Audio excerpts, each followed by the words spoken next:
ఎలా ఉన్నావని ఎవరైనా అడిగితే చాలా బాగున్నానని చెప్పు. ఎందుకంటే నువ్వే తీర్చుకోలేని నీ బాధలకి వాడేం సలహా ఇస్తాడు? 10 మందికి చాటింపేయడం తప్ప.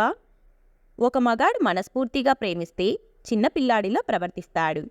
అదే ఒక స్త్రీ మనస్ఫూర్తిగా ప్రేమిస్తే కన్న తల్లిలా ప్రవర్తిస్తుంది. పొలంలో విత్తనం వేయకపోతే గడ్డి పెరుగుతుంది, నేల వృధా అవుతుంది. అలాగే మన మనసులో మంచి ఆలోచనలకు చోటు ఇవ్వకుంటే చెడు ఆలోచనలు వృద్ధి చెందుతాయి, లైఫ్ వృధా అవుతుంది. లైఫ్లో 3 విషయాలు గుర్తుపెట్టుకోండి. మీ మీద నమ్మకం లేని వారికి సంజాయిషీ చెప్పాల్సిన పని లేదు. మీకు గౌరవం లేని చోట మీరు ఉండవలసిన అవసరం లేదు. మీ కన్నీళ్లకు విలువ ఇవ్వని వారి కోసం బాధపడవలసిన అవసరం లేదు. అవసరానికి వాడుకొని వదిలేసే వాళ్ళు దగ్గరగా ఉన్నా ఒకటే, దూరంగా ఉన్నా ఒకటే. అలాంటి వాళ్ళకి అవసరం ఉన్నప్పుడు మాత్రమే మనుషులుగా కనిపిస్తాము. ఆ తర్వాత గడ్డిపరక కన్నా హీనంగా చూస్తారు. మన జీవితంలో అత్యంత శక్తివంతమైనది మన ఆలోచన. ఇది మన జీవితంలో ఎలాంటి పరిస్థితినైనా మార్చగలదు. ఎవరు నీ గురించి ఏమనుకున్నా నవ్వుతూనే ఉండు.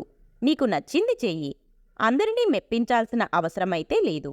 అలా ఉన్నప్పుడే నీ ఆత్మవిశ్వాసం పెరుగుతుంది. అందరిలో ఉన్నప్పుడు చూపుని, నలుగురిలో ఉన్నప్పుడు మాటని, ఒంటరిగా ఉన్నప్పుడు ఆలోచనల్ని కాపాడుకోగలిగితే నిన్ను మించిన మేధావి ఉండడు. నువ్వు ఏదైనా సాధించే వరకు లోకం దృష్టిలో నువ్వొక పిచ్చోడివి. సాధించాక వాళ్ళ దృష్టిలో నువ్వో మహామేధావి. అవకాశం అనేది వర్షం లాంటిది. అది కురిసినప్పుడే మనం తడవాలి తప్ప మనం తడవాలి అనుకున్నప్పుడు అది కురవదు. ఎవరికి నీ బాధలు కనిపించవు, నీ ఏడుపు వినిపించదు, నీ నొప్పి అస్సలు తెలీదు. కనిపించేది ఒక్కటే, నీ తప్పులు. చెట్టును నరికివేయడం చాలా సులభం. కానీ అదే చెట్టు పెరిగి పెద్దది కావాలంటే ఒక జీవితకాలం పడుతుంది. అలాగే కోపంతో ఒక మాట అనేయడం సులభం. కానీ క్షణకాలంలో జారే ఆ మాట ఒక బంధాన్ని తెంచేస్తుంది. మంచివాడు శత్రువుకి కూడా సహాయం చేస్తాడు. చెడ్డవాడు తోడపుట్టిన వాళ్లను కూడా ముంచుతాడు. గాజు వస్తువు ముక్కలవ్వడానికి ఒక్క రాయి చాలు. మనసు ముక్కలవ్వడానికి ఒక్క మాట చాలు. భగవంతుడు ఇచ్చిన అద్భుతమైన వరమే జీవితం. జీవితాన్ని మనం ప్రేమిస్తే అది మనల్ని తిరిగి ప్రేమిస్తుంది. సంపాదన మాత్రమే ముఖ్యమనుకున్నవాడు ధనవంతుడు అవుతాడు. సంస్కారం కూడా ముఖ్యమనుకున్నవాడు గుణవంతుడు అవుతాడు. జీవితంలో వేరొకరు మన సొంతమనే అపోహలో జీవించకూడదు. వాస్తవానికి వస్తే కనీసం మన శరీరం కూడా మన సొంతం కాదు. సమయం వస్తే వదిలి వెళ్ళిపోతుంది. మంచివాణ్ణి పొగిడితే మరింత మంచివాడవుతాడు. అదే చెడ్డవాణ్ణి పొగిడితే ఇంకా చెడ్డగా తయారవుతాడు. మనం ఎవరికోసమైతే ఎక్కువ ఆలోచిస్తూ ఉంటామో, ఎవరికోసమైతే ఎక్కువ ఎదురుచూస్తూ ఉంటామో వాళ్ళే మనల్ని ఎక్కువగా బాధపెడతారు. భయం లేని రోజు స్వేచ్ఛగా విహరించగలం. జరిగేది ఎలాగో జరుగుతుంది. జరగనిది ఎంత ప్రయత్నించినా జరగదు. అందుకే భయాన్ని భయపెట్టేలా బ్రతుకుదాం. చావు కంటే కూడా భయపడ్డం అనేది అతిపెద్ద చావు. బతకడం గొప్ప కాదు, భయం అనేది లేకుండా బతకడం గొప్ప విషయం. మనిషి జీవితం రైలు ప్రయాణం వంటిది. ధనవంతుడు ఏసీ రిజర్వేషన్లో వెళ్తాడు. మధ్యతరగతి వాడు రిజర్వేషన్, పేదవాడు జనరల్లో వెళ్తాడు. భోగిలో ఏదో మూల కూర్చొని వెళ్తాడు. ఎలా వెళ్ళినా ప్రయాణం మాత్రం ఆగదు. కన్నీళ్ల నుండి కసి పుట్టాలి. అవమానాల నుండి అనుకున్న లక్ష్యాన్ని సాధించే పట్టుదల పుట్టాలి.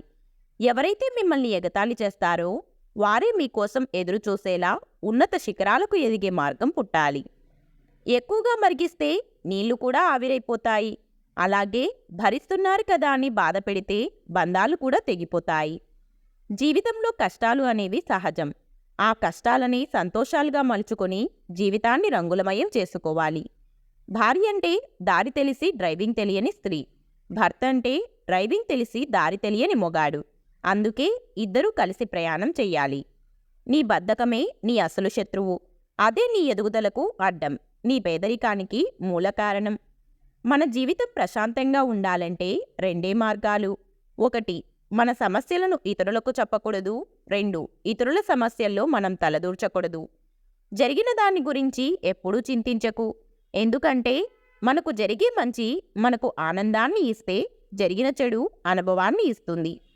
ఆలస్యం చేస్తే సులభమైన పని కష్టమవుతుంది. అలాగే కష్టమైన పని అసాధ్యంగా మారుతుంది.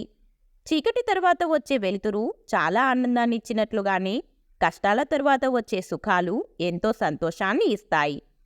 మనం పూజలు చేసేటప్పుడు దేవుడు వింటాడు అని నమ్మే మనం ఎదుటివారికి హాని చేసేటప్పుడు మాత్రం ఆ దేవుడు చూస్తాడని తెలుసుకోలేకపోతున్నాం. మీరు ఉన్నతంగా ఎదగడానికి ప్రపంచం కావాలి. మీరు ఎదిగిన తర్వాత ప్రపంచానికి మీరు కావాలి. జీవితంలో ఏది కోల్పోయినా ఎక్కువగా బాధపడకు. ఎందుకంటే చెట్టు ఆకులు రాలినా కొత్త ఆకులతో చిగురిస్తుంది. జీవితం కూడా అంతే మిత్రమా. అవసరం లేని కోపం, అర్థం లేని ఆవేశం ఈరోజు బాగానే ఉంటాయి, కానీ రేపు నిన్ను ఒంటరిని చేస్తాయి. జీవితంలో ఎప్పుడూ కూడా నటించవద్దు. నీవు ఎలా ఉన్నావో అలాగే ఉండు. ఎవరినో మెప్పించడానికి ప్రయత్నం చెయ్యకు. ఒక్కసారి జీవితంలో నటించడం అలవాటైతే జీవితాంతం నటించాల్సి వస్తుంది. రంగులేని పువ్వుకు ఆకర్షణ లేదు. అలలు లేని సముద్రానికి అందం లేదు. సూర్యుడు లేని ప్రపంచానికి వెలుగు లేదు. లక్ష్యం లేని జీవితానికి విలువ లేదు. దేనికైతే నువ్వు భయపడి వెనకడుగు వేస్తావో అదే నిన్ను మళ్ళీ మళ్ళీ వెంటాడుతుంది. ఒక్కసారి ఎదురెళ్ళి చూడు, ఆ భయమే నీకు భయపడుతుంది. లక్ష్యం ఉన్నవాడు గట్టిపరకను కూడా బ్రహ్మాస్త్రంగా వాడుకుంటాడు. నిర్లక్ష్యం ఉన్నవాడు బ్రహ్మాస్త్రాన్ని కూడా గట్టిపరకలా వాడుకోలేడు. నీకు ఇష్టం లేని వాళ్లకు దూరంగా ఉండు. అంతేకాని చెడు చెయ్యాలనో చెడు జరగాలనో ఆలోచించకు. దానివల్ల నీ టైం వృధా అవుతుంది. కొన్నిసార్లు నీ ఆనందాన్ని కూడా కోల్పోవలసి వస్తుంది. ఈ వీడియో మీకు నచ్చితే please like, share and subscribe to our channel. అలాగే ఈ వీడియో మీకు ఏ క్వశ్చన్ నచ్చిందో తప్పకుండా కమెంట్ చేయండి. Thank you.